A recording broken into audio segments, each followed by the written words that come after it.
welcome. I am Yamima, and today I'm here with my friend. And we are very excited to be conducting this interview today. We've had the pleasure of working in the field of hospitality, and over the years, we have developed a strong interest in creating and growing businesses. Today, we have a very special guest, Dipusha, who is the owner of Deli Fresh Cafe, located at Homebush, who has achieved her vision at a very young age of 24. Let's welcome her. Hi, welcome. Thank you. Thank you for that warm introduction. I'm really looking forward to learning more about your journey and insights in this interview.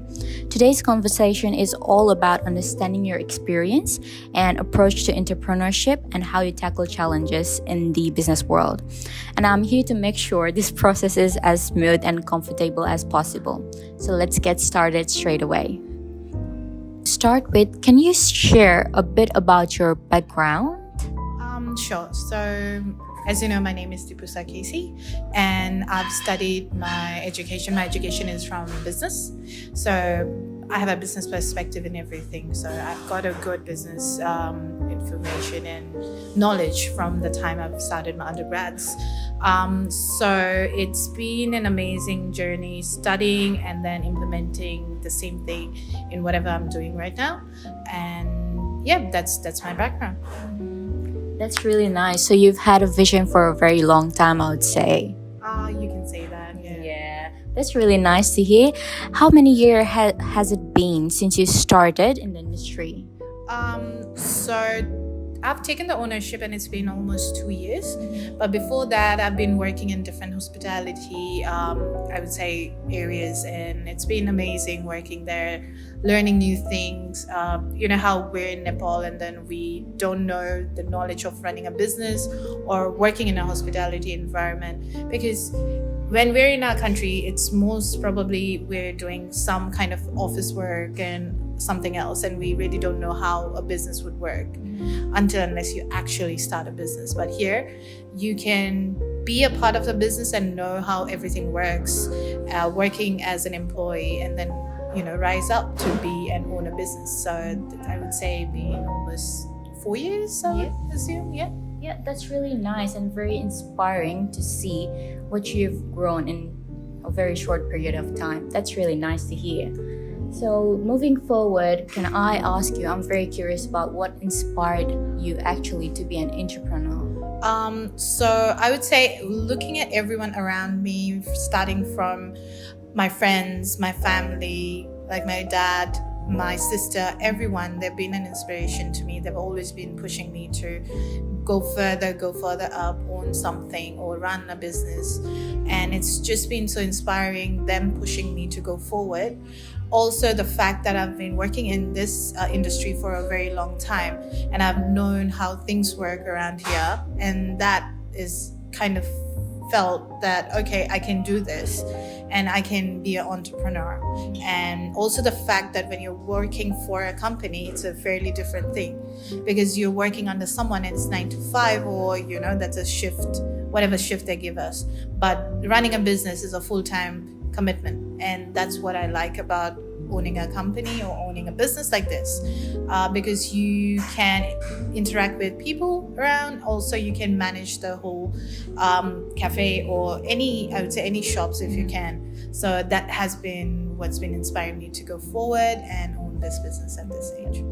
It sounds like your family has had a very great impact on what you've become today. Yeah, definitely have. That's really sweet. I'm pretty sure that owning a business by yourself at this age is very stressful.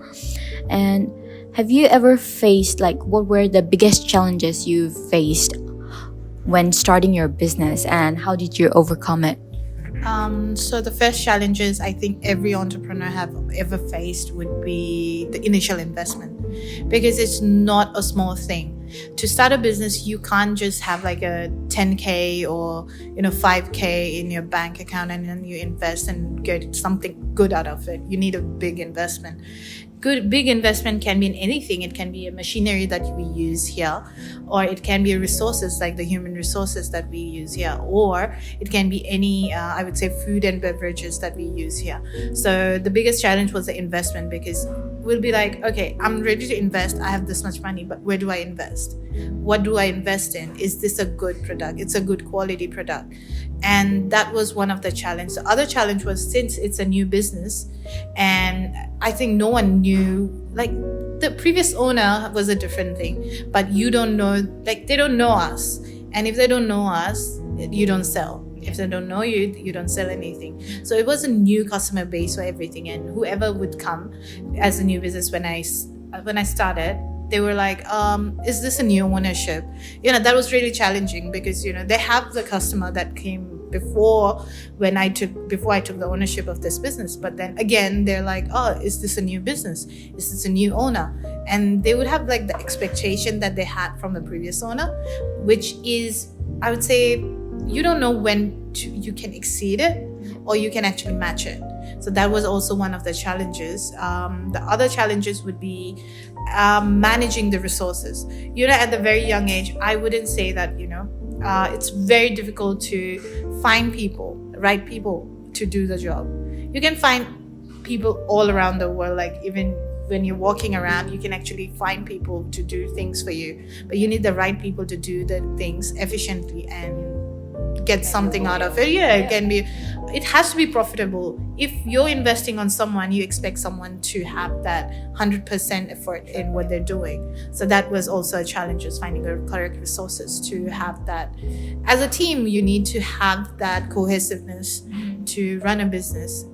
Yes, I'm the owner, but I have a whole team behind me that needs to move forward together, and not just individual doing my thing.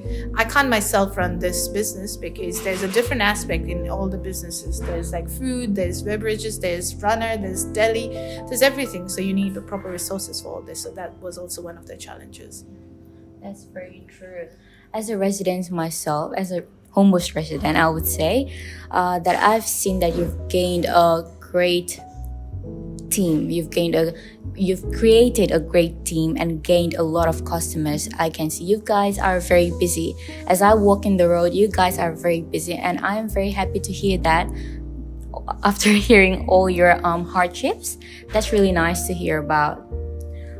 Moving forward, were there any initial goals when you started, and have they evolved over time?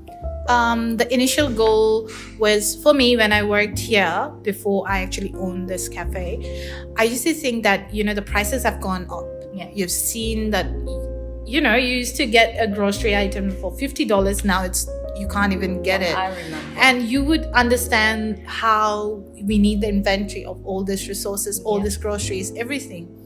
So it has gone up. But the thing is, my goal and my initial and the goal right now, even right now, is to provide food and all the services in affordable prices to the people. Because as you can see, if you move down the road or anywhere, the coffee is, I would say, $5 something. Yeah. Or I would say $4.50 for a small coffee. When we started in this business, like not even started investing or owning a business and working for a business, it was maybe $2.95, $3.50. So I want to make sure that people get this service and food in affordable prices. That's my initial goal, and still has been the goal until now. And it has evolved in a way that I would provide quality service, low price, but a quality good.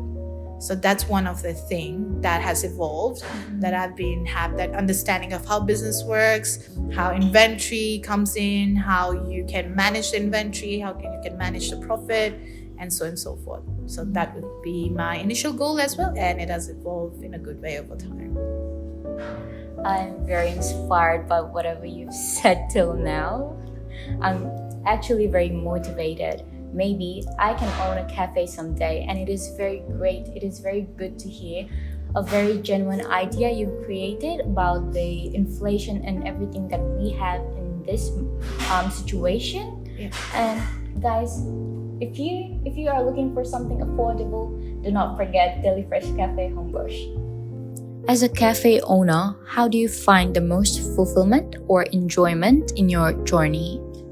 I would say I've seen and I've felt when I give a good service, or when they like the food, the coffee, the smile on the face, that's the most rewarding thing I've seen so far and I've felt so far. Small kids come to a cafe, they enjoy, they call your name, they hug you, they like your food, they enjoy the food. That's the most fulfilling.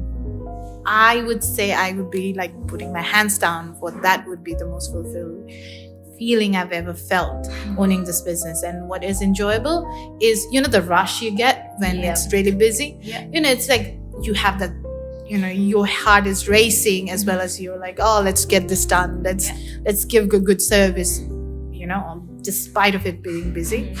And I felt over the years I've done this and I've seen the customers, they help you out.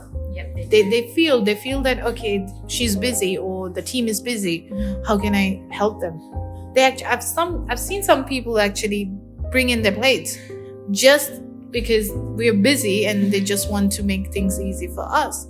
I've seen people just stand up from the table and then order at the front just because it's busy to attend them on the table. And that, the belief, I would say the trust I've earned from them, that's the most rewarding and fulfilling that I've felt. And that's, I think, should be the focus of all the entrepreneur goal, owning a business, any business, not just a cafe. I agree to what you've said just now, because me myself, as a part-timer, I work in a cafe as well. So seeing customers happy makes me happy within, very happy, very at peace. So what do you believe are the key factors that contributes to an entrepreneur's success? I would say, if you ask anyone, maybe they would say profit, but not really. The profit is temporary, it goes up and down. I would say the word of mouth, how people talk about you and, recommend you to people. So that's one of the success that you can see. It's kind of a success factor for yourself. Also, how your employee talks about your business or talks about you. Everyone would be like, I would say this one thing you all should know: if the employee eats in your own cafe, that's the most success anyone can get, and that's what other people would have to see before coming to a cafe. If the employee eats in the cafe, that's the main factor. And the other factor would be, I would say, definitely how well you're known in all the community. We're in the Homebush, and the Homebush mayors, the parties, the liberal parties, and everyone is my friend. So that's something you earn. You earn people's respect. You earn people's love. And I think for me, that is a success factor for me in any business. So I would say that's the one for me. That's really nice. You've created a very good community. I would say created a very strong impact within the Homebush community. So people can trust you, people respect you, people love you. That's the most important thing. Are there any important lessons you've learned during your journey of entrepreneurship? Lessons learned would be never give up. If things are going slow or down, never give up on that time, because it's temporary. Everything picks up at the right time. Initially, everything goes down because you don't know how things work, how people would react, how the food is going to be. I'm talking about the cafe perspective. How food is going to be, how people are going to talk about you, everything. So you'd be very anxious in each and every level. When the inventory is not there in the kitchen, you seem to be very tense and stressed because you're like, oh, I did do this, but what happened? Why wasn't I able to, just predict it? Because you can't. Sometimes it goes off more, sometimes it goes off less. But that's something I have learned, that, you never give up when you're at your lowest. You just need a right team, right people around you to have you push forward. So I feel like lesson learned, never give up, and keep moving forward. That's it. That's very true. we are kind of at the end of our interview. So would you like to give any advices to the students who are interested in this field, or who are very interested in starting their entrepreneur journey? Sure. It's one thing that you should know. Before starting a business, make sure you know the business inside out, not just as an owner, as an employee. Just work for them, work in a similar industry, work, understand everything that you know, from base level of working as a barista or wait staff or a manager or I would say supervisor, anything. Just learn everything before you decide to start a business. So that would be one of the advice I'd like to give all the young entrepreneurs to start their journey in this field. So work hard until you make it. Exactly. That's it. Thank you so much for this opportunity that you've given us. And thank you so much for trusting us students. Thank you so much for the precious time you've spent on us. Thank you for having us. Thank you so much for having me too. Thank you, guys. Thank you. Thank you. See you next Yeah, time. bye-bye. Bye.